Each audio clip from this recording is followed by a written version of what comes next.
There's no any other accredited international school in the region.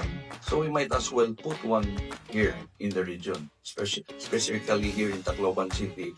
Actually, when in 2009, plenty of people in Tacloban City were saying that I couldn't finish it in 1 to 2 years time. But we did it in 6 months. Make the education of your kids a priority. Hi guys! Guess kung nasaan ako ngayon Okay? Wow! Look! Oh! So guys, this is me, Dr. Johan, known as Dr. Y. So as you all know, nandito ako sa school ng mga kids ko.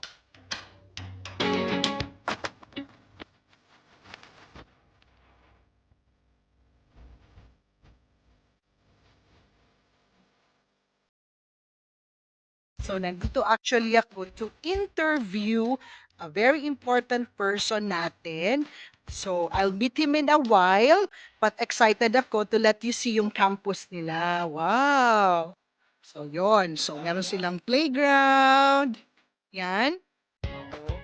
And then, nandun sa kabilang bakod yung ano nila, soccer field. Oo. And then, me at the back is actually yung swimming pool nila. So in a while, I'll meet the owner of Cambridge International Studies here in Tacloban City. So guys, see you then. Bye!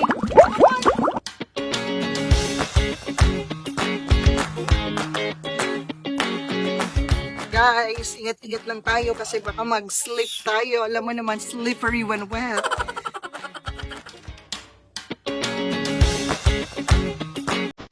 Knock knock. Anyone here? Wow, this place looks amazing. Ganda.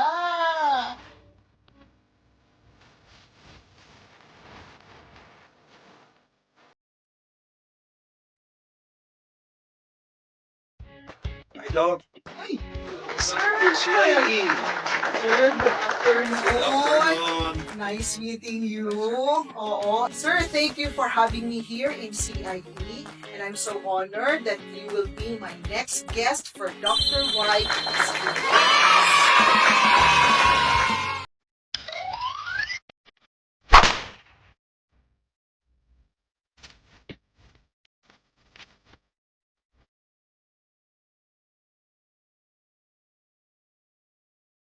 So, sir, I've heard that you're an avid fan or an art collector. So, napapansin ko in the background, you have a wide variety of collection ng art. So, ano yung mga kwento about dito?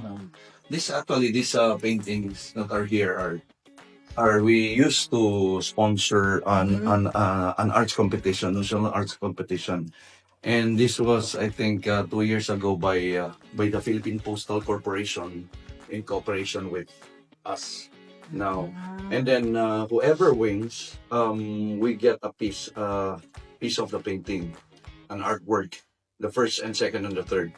Okay, So sir. these are young artists Yeah. who won, and then I got to choose two of those who won. Yeah. And some of the paintings, they also go to, like, ano ba yun, yung mga ano natin, for donations, like For the that. National Arts Museum. Yeah. It's like it is actually we're helping the up and coming artists, that they would be recognized and they would be known all over the Philippines, that we have great artists in the Philippines Yes. that are still young and are really good, and then can compete in the rest of the world. Yeah. So recognizing yung mga works nila talaga in terms in the artwork industry.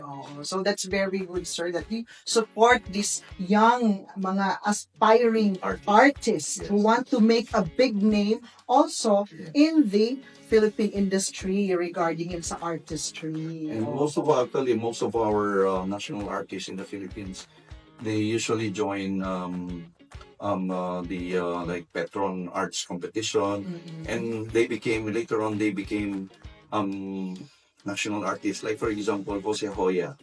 It's an example. Jose Hoya. Before there, I think how many way back, like 30 years ago, Hoya and I think it was Alquas they were selling art pieces, and then it was, I think, sponsored by the Lions Club, and nobody didn't want to buy because they didn't know the artist. Yes. And it was even sold for 50, for like 20,000 lang, 30,000. Nobody bought it.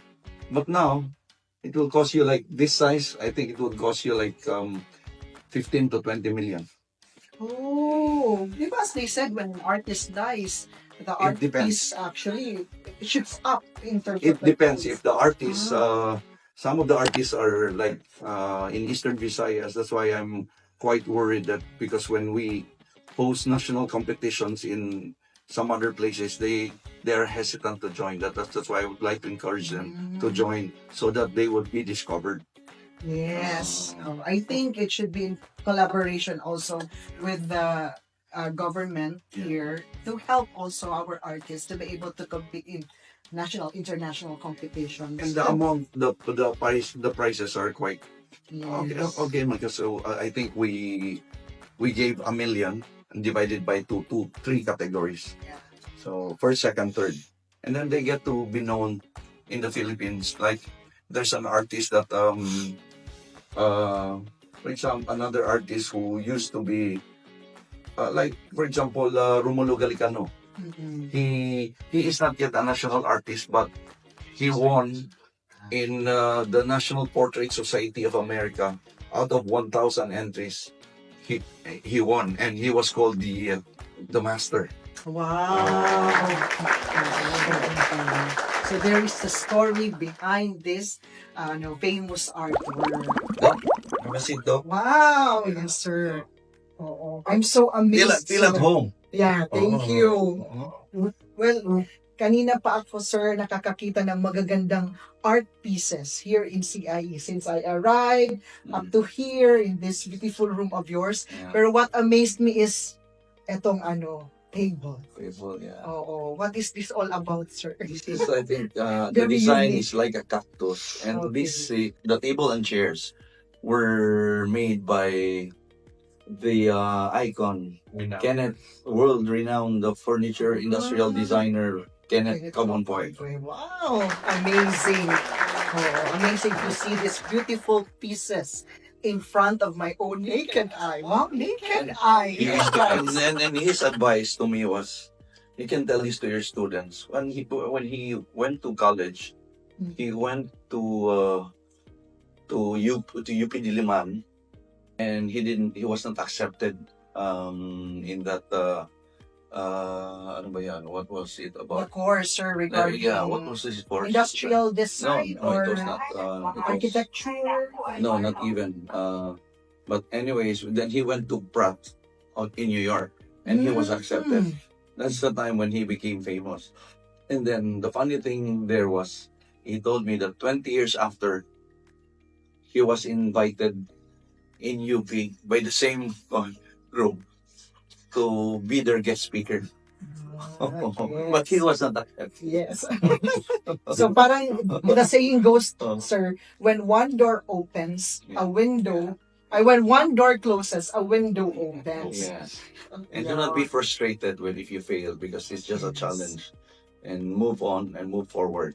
Yes. So guys, nag-uumpisa pa lang tayo but we have a lot of wisdom already from Sir Richard. Thank you. Oo. Thank you, madam. So natutuwa ako, sir. Kasi kanina parang natitense ako, pero ngayon at least nagiging light na yung conversation natin, sir. So as we all know, si Sir Richard, matagal ko na rin si Sir Richard nakilala because Sir Richard visits my clinic. I am the ambassador. Oh, yes. Oh, mamaya man itatanong ako kung ano yung mga skincare routines niya.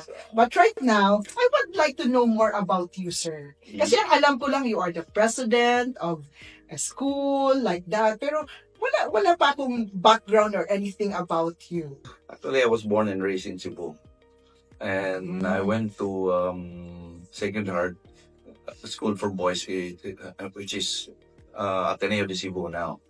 And my father is from Biliran, from Naval, and my mom is from Cebu, Tuburan, Cebu.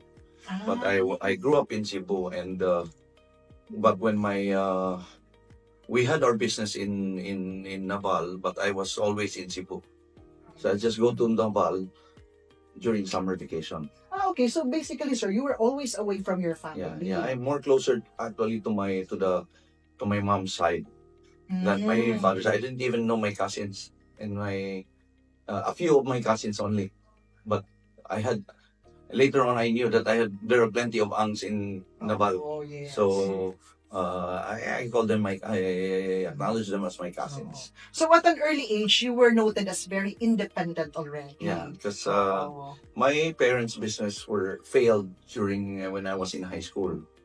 So I have to come back. I have to come to Tacloban because my grandmother told me to help out my dad, and my dad transferred to Tacloban. But the business was not doing good under my dad. So I was the one who took over the business, which was a gas station. And then it took me like 20 years to pay off the debts. And in fact, humbly speaking, I was scolded a lot of times by bank managers and bank tellers.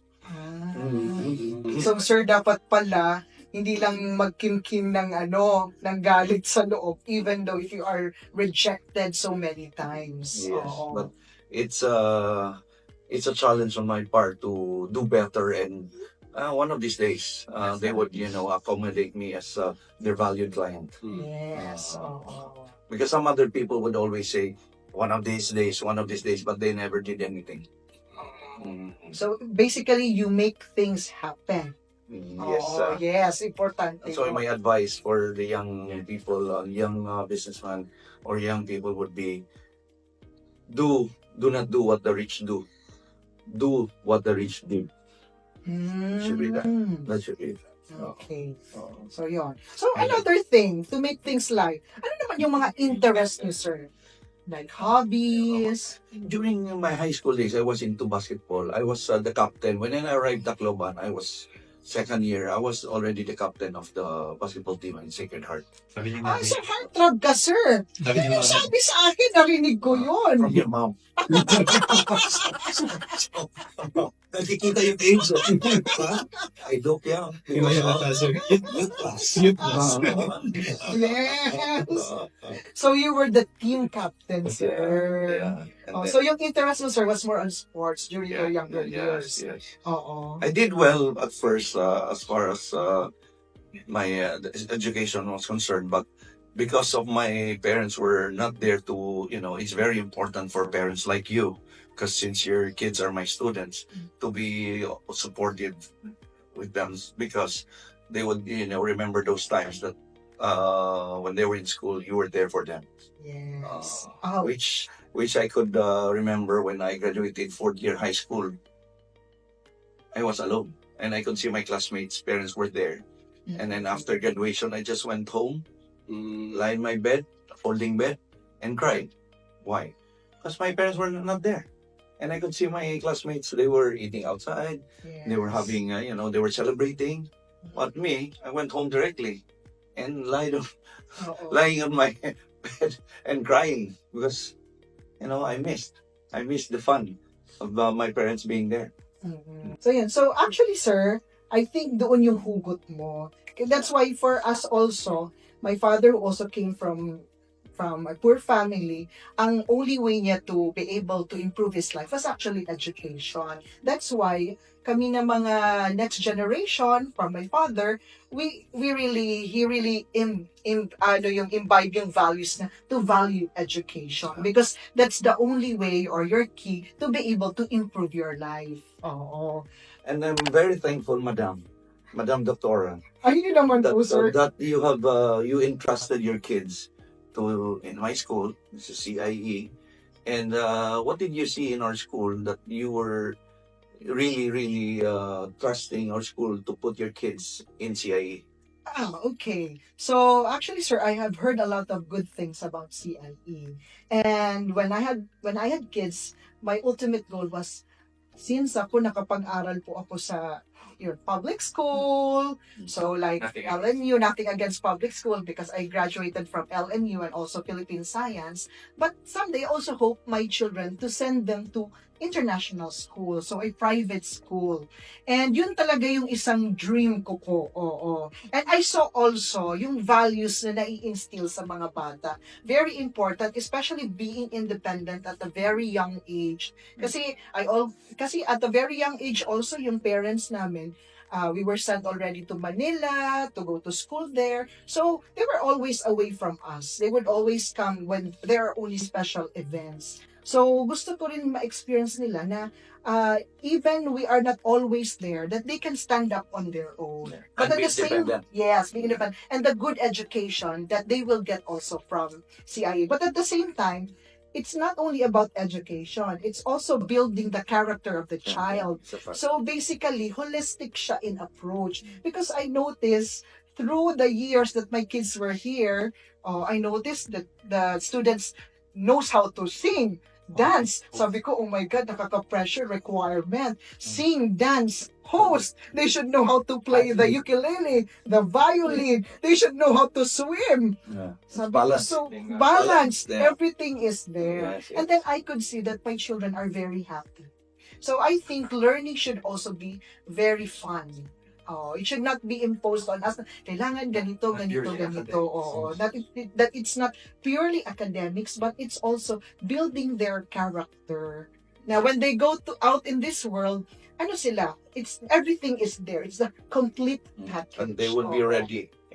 We try to build their skills, and we want them to stay grounded because Yes. as I've said during my speech, that you should children, you should know how to give importance to your parents, because they it's hard-earned money, and they wanted to bring you to a good school, and they worked hard for this, and do not fail them. Yes. And I noticed the students have good manners. Yeah. Yeah. Because once upon a time, madam, Oo. we were students, and we've seen what were the mistakes that were made in some other schools. So whatever the mistakes that they did, we try to correct it here. Like for example, as I've heard that we both came from a not well off family. So when we're in school, we have rich classmates. We have children whose parents are the members of the board of trustees. So they get the special treatment. Okay. Now, that's why the policies, as I've said, and I think you're going to ask me that question later on, which I would gladly answer. That's why as I've said, everyone here is fairly and equally treated. Yes. Yeah. So my first question, sir, what inspired you to open or start an international school here in Region A?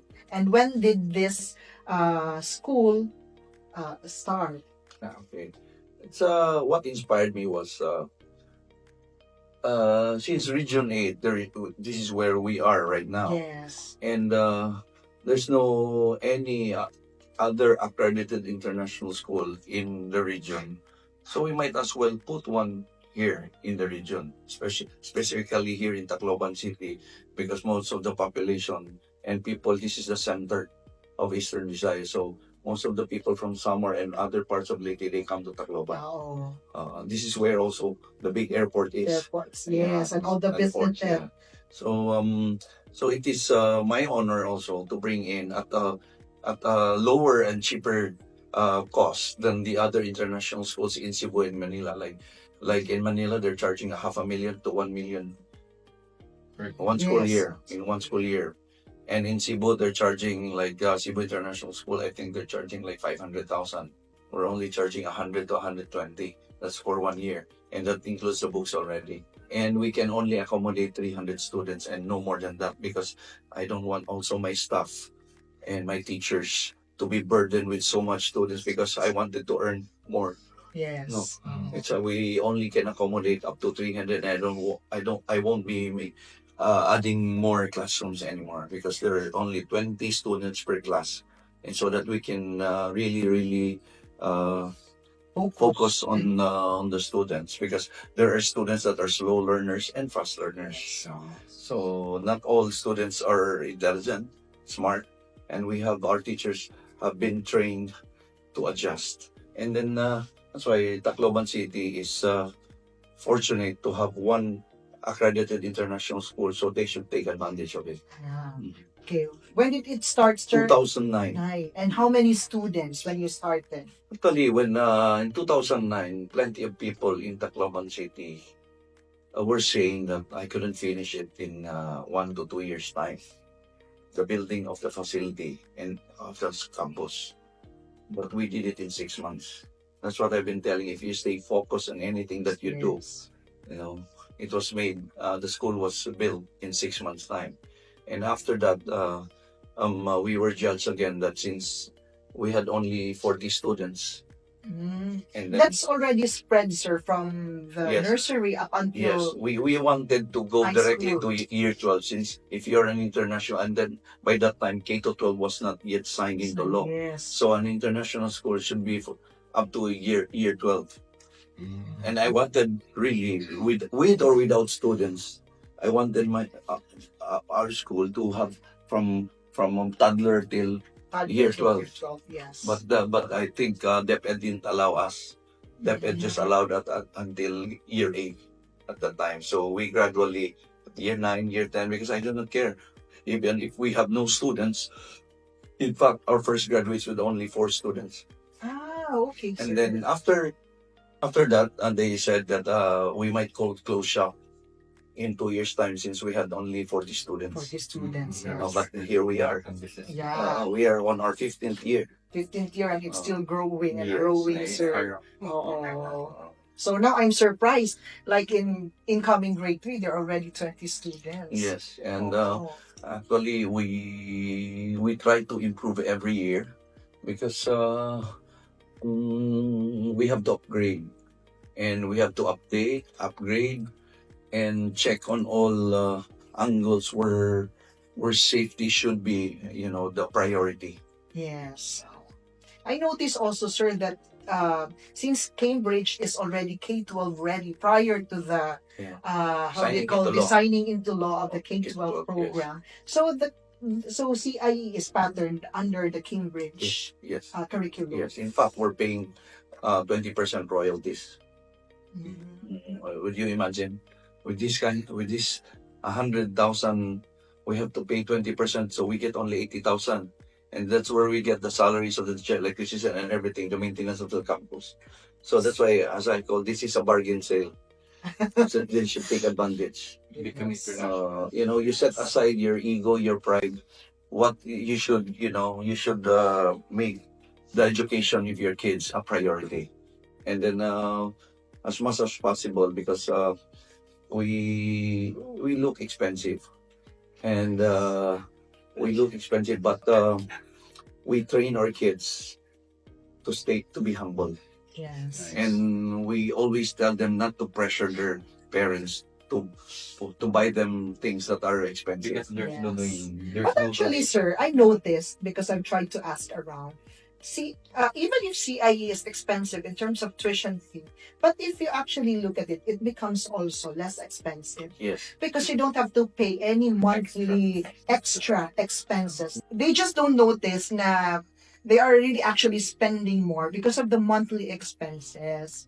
Oh, ang nakikita lang kasi nila, sir, is that the tuition fee is like this for the whole year. But little did they know, they would be saving up more. Yes. Because you don't have to pay monthly Donation. dues or anything or donations for the school. Yun din yung na-appreciate ko regarding CIE. Because we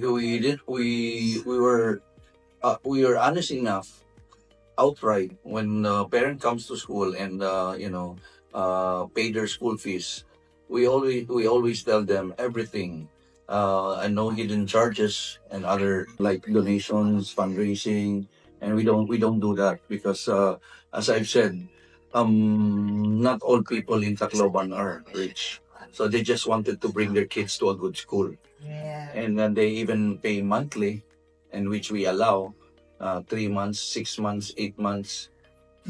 Deferred 9 months. payments Yeah, for the deferred payment. education, And sir. then if you try to compute, and we don't allow tutoring.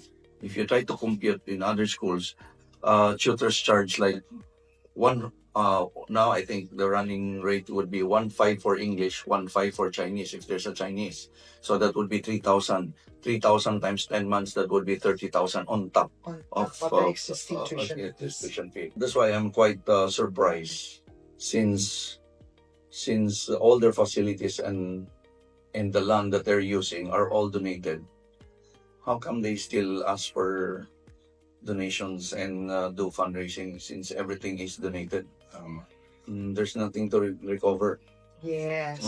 Because yeah, but of course you have to do maintenance, but the students are paying tuition fees, school fees, and everything is included there, like miscellaneous expenses or di ba? Yeah. And that's everything is on. So parang no hidden charges. So it's Yeah. there already. What you see is what you get. Yes, Oo. and everyone here, whether you're a politician, a mayor, a governor, or or a farmer who can afford. Not all farmers are poor. There are farmers who have haciendas or whatsoever, or you're just an employee of a government office or an employee of other. You're treated the same. Everyone is so that also the kids of those uh, politicians or businessmen that are rich would also know how to stay humble, because they can use it during in times that they're the ones handling their businesses already. If they're hard to reach, so how can they get their customers and clients? We are like a family here, actually, because that's why, as a matter of fact, we don't have PTA, Parents Teachers Association, because if you try to check on the school manual, the role, most of them, the role of the PTA, they cannot touch the administration, they cannot touch the policies of the school. The role that they can do only is to do fundraising. What are the key values and principles that guide your school's philosophy? Principles. I think I would rather go on for, like, let's say, policies, because once upon a time, as I've said, we were students. Yes. And we've seen that, of course, there would be unfair treatment, especially if the parent of this kid had donated air conditioning or computers or a classroom. Now, our policy in CIE would be, number one is no fundraising. Number two, no donation. Number three, no tutoring of the teachers. Number four, no gift giving to the teachers. Number five, no birthday parties inside the campus. So, which is advantageous to the parents because you're not pressured. That's true, sir. That's true. There will never So be a pressure. we are never forced to think that we have to give birthday parties. Yes. That's true. Like, So even that, Even during Teachers' Day, it was some of the parents were even told during the orientation that they should not give gifts to the teachers. They can only give a flowers or card. para lahat equal talaga to maintain yung professional relationships Yeah, between the students and the teachers as well as the school. I would even give you an example that one of my few close friends of mine who are parents of this school, they were the first graduates of the school, and I'm glad and I'm happy that since even though that they're my close friends, they had followed the policies of the school and they never asked for any. They never requested for any accommodation or whatsoever. They just followed the policies of the school, and I'm happy because I told them that please respect the policies and the rules of my school. Then, but when we go out, we're the best of friends. Yes. So friends outside but inside professional. Yes, Yes. that's respect. Respect. For Yes. Okay. So what challenges have you faced in running an international school and how have you overcome? In the first 3 years, I was here every day. And because I was, it was the adjustment stage, and I was so stressed because we have to make everything right. but you cannot please everyone, and our teachers have to adjust. We have no foreign teachers, but you know, in fact, we should be proud of our Filipino teachers because our Filipino teachers are being sent abroad. Yes. They're being the hired best. abroad. Because actually, some other teachers, just know foreign teachers, just know how to speak English. But when you tell them to write, it's wrong grammar. So that's why we have a training every month, once a month, every year, once a year. Our teachers go on training in Cebu for. It used to be for a month. Now I think it's 2 weeks, rigid training. That's why, as I've said, that our teachers need not to be too experienced teachers because they just have to follow the curriculum map that were made by Cambridge. So because we had this experience because our way of thinking used to be we hire experienced and exposed teachers, and we had problems before. Why? Because they wouldn't want to follow our curriculum map because they want to follow their own. own. So Or we their cannot, previous yes. experiences. So we cannot allow that. So it used to be I wanted to hire teachers that were experienced before, but we had problems. We had problems. So it's better that teachers also are willing to learn and learn to Yes, adapt yes, yes. to a new system. Because one of the parents even asked me, I can remember, Richard, why don't we have American teachers here or British teachers? My answer was, are you willing? If you're willing to pay 300 to 500,000 a year, then I might. Yes. But since we're only charging that time 80,000 pesos for 1 year, so and then we're the same quality as Filipino teachers and foreign teachers. Yes, that's true. So I have a follow-up question. How do you ensure that your school offers a truly international education experience? Actually, we have this exam, what you call, it's not ESOL now. It's not ESOL anymore. It used to be English for speakers of other languages. This is the exam that Cambridge come here and they give this exam from grade 5, grade 3, grade 5, grade 5 till year 5 till year 12. And then this certificate after the exams, it's equivalent to IELTS. IELTS is For medical professionals. yeah, and then for college, di ba, after Opo. here, Like nursing, sir, I think. here Yes. it's only elementary and high school. Okay. And you can show this to the countries, mostly the countries that are colonized by the British. A is for professionals. Okay. For if you get a grade A, it's for professionals already. Which only our elementary students are getting that grade. Our high school students, grade A. So that's why there will come a time that these students, when they take this exam, they will also be given a chance to be an exchange student. Yes, they can, and we during will their help them. high school years. And we will help them because we are a truly international school. We will help them. That's why they just have to inform the administration office of what are their plans. Are they going to Canada, to Australia, to the US, to England, to the UK? So they just have to inform us. And then when they get this certificate, they should be proud of the certificate because it is not locally signed, the certificate. It is signed by Cambridge. Not us. Not okay. And then this is included in their school fees already. This is not an extra charge, but this is not included in their grades. Okay. This is a special, special call for the students that they would get this certificate from Cambridge. Okay, so that starts, sir, from year 5 until year 12. So they can take the exam. Yeah. To ask the student if he is left-handed, he or she is left-handed or right-handed, so that we can prepare the armchair for him or her. We cannot. I will be lying if I will say that we are 100%, sure that we are. I think we are at 80% to 90%. If the parent requests if they are Catholic and they request for first Holy Communion, we do that and we arrange that.